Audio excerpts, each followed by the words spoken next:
शांति 14/10/2025। बाबा आज कह रहे हैं, मीठे बच्चे, ये पुरुषोत्तम संगम युग कल्याणकारी युग है। इसमें ही परिवर्तन होता है। तुम कनिष्ठ से उत्तम पुरुष बनते हो। प्रश्न है, इस ज्ञान मार्ग में कौन सी बात सोचने व बोलने से कभी भी उन्नति नहीं हो सकती? उत्तर है, ड्रामा में होगा तो पुरुषार्थ कर लेंगे, ड्रामा कराएगा तो कर लेंगे। ये सोचने व बोलने वालों की उन्नति कभी नहीं हो सकती। ये कहना ही रंग है। तुम जानते हो, अभी जो हम पुरुषार्थ कर रहे हैं, ये भी ड्रामा में नूंद है। पुरुषार्थ करना ही है। गीत है, ये कहानी है दीवे और तूफान की। ओम शांति। ये है कलयुगी मनुष्यों की गीत, परंतु इनका अर्थ वो नहीं जानते। ये तुम जानते हो। तुम हो अभी पुरुषोत्तम संगम युगी। संगम युग के साथ पुरुषोत्तम भी लिखना चाहिए। बच्चों को ज्ञान की पॉइंट्स याद ना होने कारण फिर ऐसे ऐसे अक्षर लिखने भूल जाते हैं। यह मुख्य है। इनका अर्थ भी तुम ही समझ सकते हो। पुरुषोत्तम मास भी होता है। यह फिर है पुरुषोत्तम संगम युग। यह संगम का भी एक त्योहार है। यह त्योहार सबसे ऊंच है। तुम जानते हो, अभी हम पुरुषोत्तम बन रहे हैं। उत्तम से उत्तम पुरुष, ऊंचे ते ऊंच, साहूकार से साहूकार, नंबर 1 कहेंगे लक्ष्मी नारायण को। शास्त्र में दिखाते हैं, बड़ी प्रलय हुई, फिर नंबर 1 श्री कृष्ण पीपल के पत्ते पर सागर में आया। अभी तुम क्या कहेंगे? नंबर 1 है ये श्री कृष्ण, जिसको ही श्याम सुंदर कहते हैं। दिखाते हैं, अंगूठा चूसता हुआ आया। बच्चा तो गर्भ में ही रहता है, तो पहले पहले ज्ञान सागर से निकला हुआ उत्तम से उत्तम पुरुष श्री कृष्ण है। ज्ञान सागर से स्वर्ग की स्थापना होती है। उनमें नंबर 1 पुरुषोत्तम ये श्री कृष्ण है, और यह है ज्ञान का सागर, पानी का नहीं। प्रलय भी होती नहीं।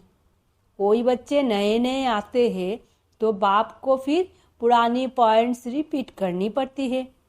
सतयुग, त्रेता, दापर, कलयुग आदि आदि, ये 4 युग तो है। 5वां फिर है पुरुषोत्तम संगम युग। इस युग में मनुष्य चेंज होते हैं, कनिष्ठ से सर्वोत्तम बनते हैं। जैसे शिव बाबा को भी पुरुषोत्तम व सर्वोत्तम कहते हैं ना, वो है ही परमात्मा। परमात्मा फिर पुरुषों में उत्तम है यह लक्ष्मी नारायण। इन्हों को ऐसा किसने बनाया? ये तुम बच्चे ही जानते हो। बच्चों को भी समझ में आया है। इस समय हम पुरुषार्थ करते हैं ऐसे बनने के लिए। पुरुषार्थ कोई बड़ा नहीं है, मोस्ट सिंपल है। सीखने वाले भी है, अबलाए कुब्जाए, जो कुछ भी पढ़ी लिखी नहीं है, उन्हों के लिए इतना सहज समझाया जाता है। देखो, अहमदाबाद में एक साधु था, कहता था हम कुछ खाते पीते नहीं है। अच्छा, कोई सारी आयु खाता पीता नहीं, फिर क्या? प्राप्ति तो कुछ नहीं है ना। झाड़ को भी खाना तो मिलता है ना। खाद पानी आदि नेचुरल उनको मिलता है, जिससे झाड़ वृद्धि को पाता है। उसने भी कोई रिद्धि सिद्धि पाई होगी। ऐसे बहुत है जो आग से पानी से चले जाते हैं। इनसे भला फायदा क्या? तुम्हारा तो इस सहज राजयोग से जन्म जन्मांतर का फायदा है। तुमको जन्म जन्मांतर के लिए दुखी से सुखी बनाते हैं। बाप कहते हैं, बच्चे ड्रामा अनुसार हम तुमको गुह्य बातें सुनाता हूँ। जैसे बाबा ने समझाया है, शिव और शंकर को मिलाया क्यों है?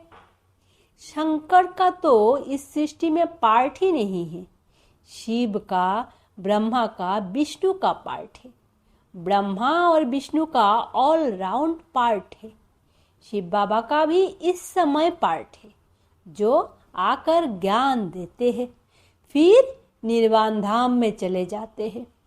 बच्चों को जायदाद देकर खुद वानप्रस्थ में चले जाते हैं।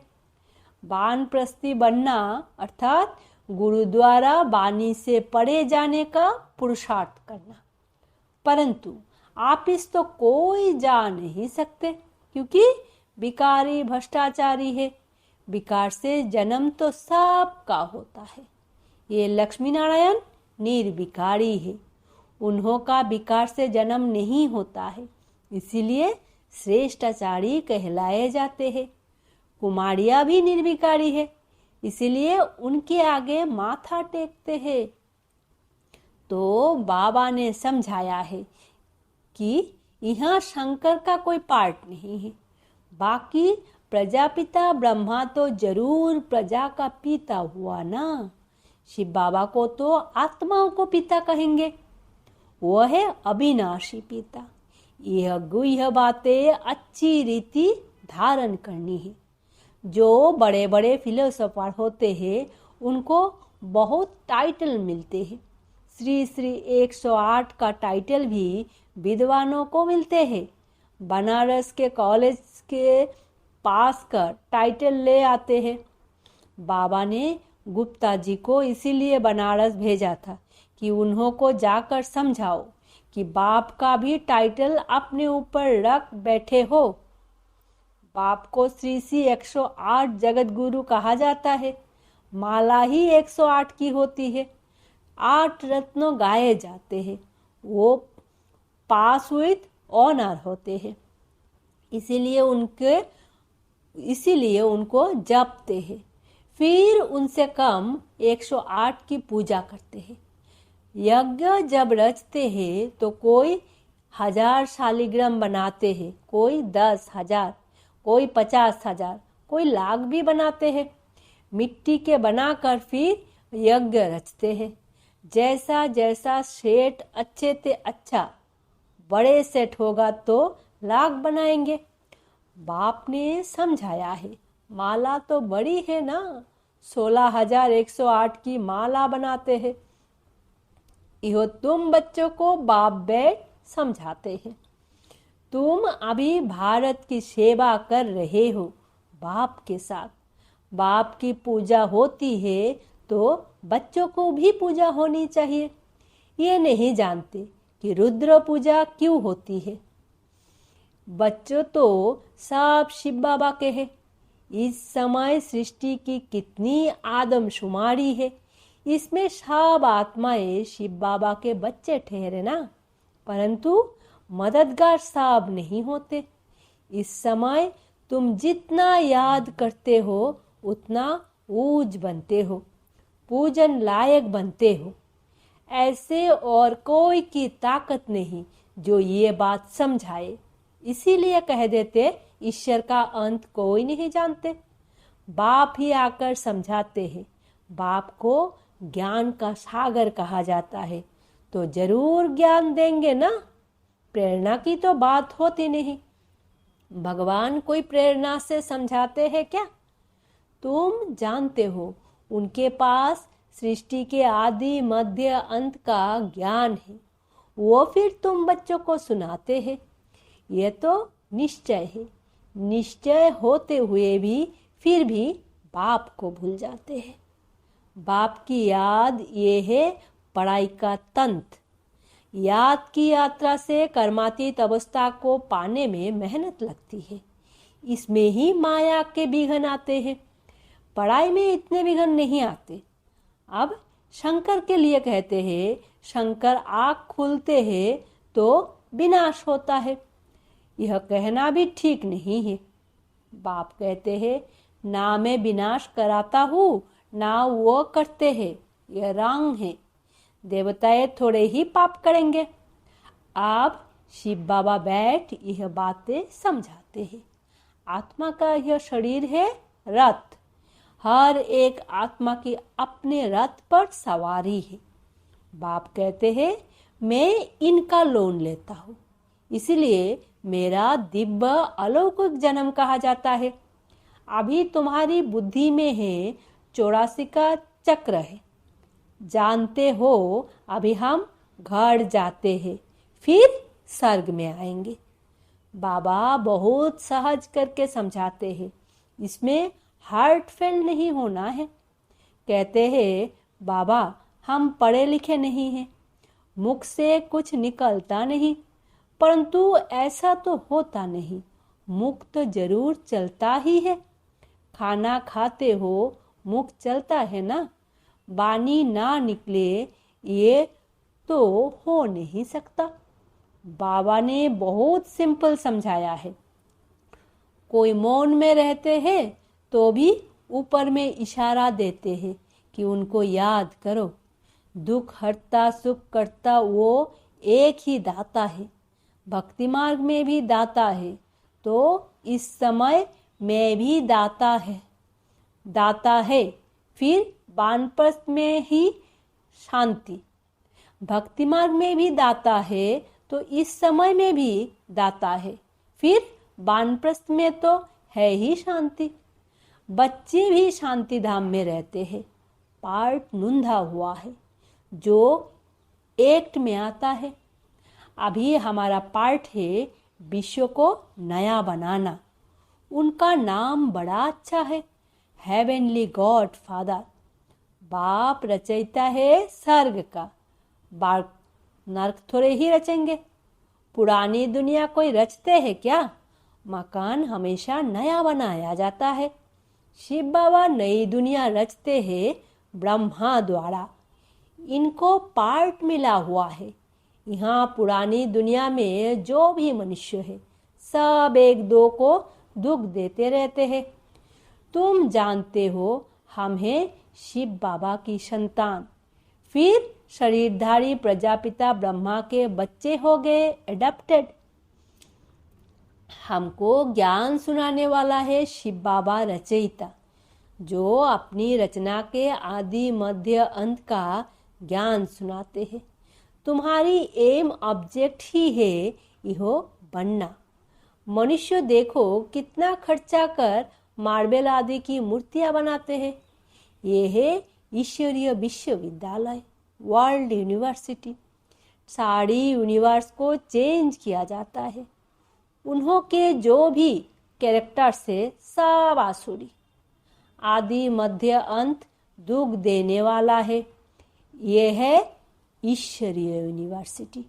ईश्वरीय विश्वविद्यालय एक ही होता है जो ईश्वर आकर खोलते हैं, जिससे सारी विश्व का कल्याण हो जाता है। तुम बच्चों को अब राइट और रंग की समझ मिलती है, और कोई मनुष्य नहीं जो समझता हो। राइट रंग को समझाने वाला एक ही राइटियस होता है, जिसको ट्रूथ कहते हैं। बाप ही आकर हर एक को राइटियस बनाते हैं। राइटियस बनेंगे तो फिर मुक्ति में जाकर जीवन मुक्ति में आएंगे। ड्रामा को भी तुम बच्चे जानते हो। आदि से लेकर अंत तक पार्ट बजाने नंबरवार आते हो। ये खेल चलता ही रहता है। ड्रामा शूट होता जाता है। यह एवर न्यू है। ये ड्रामा कभी पुराना नहीं होता है, और सब नाटक आदि विनाश हो जाते हैं। यह बेहद का अविनाशी ड्रामा है। इनमें सब अविनाशी पार्टधारी है। अविनाशी खेल व मांडवा देखो कितना बड़ा है। बाप आकर पुरानी सृष्टि को फिर नया बनाते हैं। वो सब तुमको साक्षात्कार होगा। जितना नजदीक आएंगे फिर तुमको खुशी होगी। साक्षात्कार करेंगे, कहेंगे अब पार्ट पूरा हुआ। ड्रामा को फिर रिपीट करना है। फिर नए सिर पार्ट बजाएंगे जो कल पहले बजाया है। इसमें जरा भी फर्क नहीं हो सकता है। इसीलिए जितना हो सके तुम बच्चों को ऊंच पद पाना चाहिए, पुरुषार्थ करना है, मूंझना नहीं है। ड्रामा को जो कराना होगा वो कराएगा, यह कहना भी रॉन्ग है। हमको तो पुरुषार्थ करना ही है। अच्छा, मीठे मीठे सिकिला दे बच्चों प्रति मात पिता बाप दादा का याद प्यार और गुड मॉर्निंग। रूहानी बाप की रूहानी बच्चों को नमस्ते। हम रूहानी बच्चों की रूहानी मात पिता बाप दादा को याद प्यार, गुड मॉर्निंग और नमस्ते। धारणा के लिए मुख्य सार। पहला, पढ़ाई का तंत्र अर्थात सार बुद्धि में रख याद की यात्रा से कर्मातीत अवस्था को पाना है। उच्च पूजनीय बनने के लिए बाप का पूरा पूरा मददगार बनना है।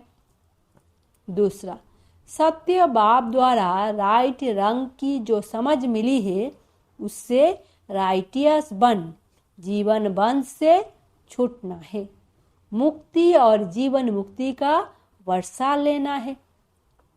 वरदान है, आपस में स्नेहों की लेन देन द्वारा सर्वों को सहयोगी बनाने वाले सफलता मूर्त भव। अभी ज्ञान देने और लेने की स्टेज पास की, अब स्नेहों की लेन देन करो। जो भी सामने आए, संबंध में आए तो स्नेहों देना और लेना है। इसको कहा जाता है सर्वों के स्नेही व लवली। ज्ञान दान अज्ञानियों को करना है, लेकिन ब्राह्मण परिवार में इस दान के महादानी बनो। संकल्प में भी किसके प्रति स्नेहों के सिवाय और कोई उत्पत्ति ना हो। जब सभी के प्रति स्नेह हो जाता है तो स्नेहों का रिस्पॉन्स सहयोग होता है और सहयोग के रिजल्ट सफलता प्राप्त होती है। स्लोगान है, एक सेकंड में बेड संकल्प पर फुल स्टॉप लगा दो, यही तीव्र पुरुषार्थ है। मातेश्वरी जी की अनमोल महावाक्य। आजकल मनुष्य मुक्ति को ही मोक्ष कहते हैं।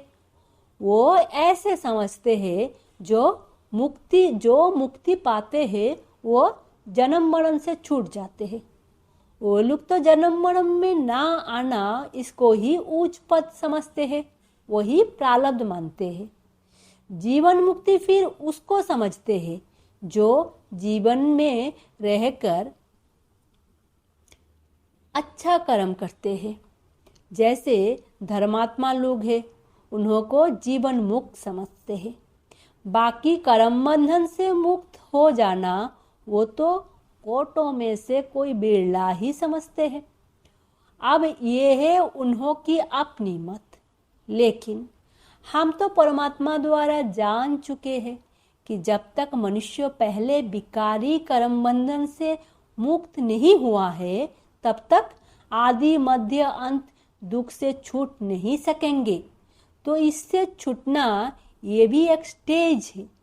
तो भी पहले जब ईश्वरीय नॉलेज को धारण करे तब ही उस स्टेज पर पहुंच सके, और उस स्टेज पर पहुंचाने वाला स्वयं परमात्मा चाहिए, क्योंकि मुक्ति जीवन मुक्ति देते वो है।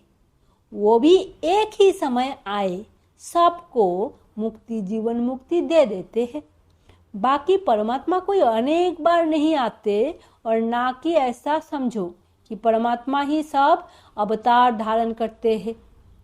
ओम शांति। अव्यक्त इशारे स्वयं और सर्वों के प्रति मनसा द्वारा योग की शक्तियों का प्रयोग करो। मनसा सेवा बेहद की सेवा है। जितना आप मनसा से वाणी से स्वयं सैंपल बनेंगे तो सैंपल को देखकर स्वतः ही आकर्षित होंगे। सिर्फ दृढ़ संकल्प रखो तो सहज सेवा होती रहेगी। अगर वाणी के लिए समय नहीं है तो वृत्ति से, मनसा सेवा से परिवर्तन करने का समय तो है ना। अब सेवा के सिवाय समय गंवाना नहीं है। निरंतर योगी, निरंतर सेवाधारी बनो। यदि मनसा सेवा करना नहीं आता तो अपने संपर्क से, अपनी चलन से भी सेवा कर सकते हो।